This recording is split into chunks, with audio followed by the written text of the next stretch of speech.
اصلا جور در نمیاد آخرش اینجوری تموم شه.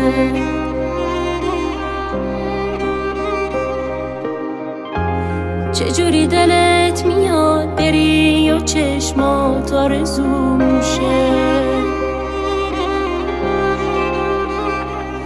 آخه قلبم بدگیر دلت شد، بی خود یهویی همه چی رفت. تنها موندم تو روزای بد، شرایط سخت. آخه قلبم درگیر دلت بود، رفتی دل من مرد. عشقم همه روزای خوب زندگیمو با خودش برد. اگه بری چیزی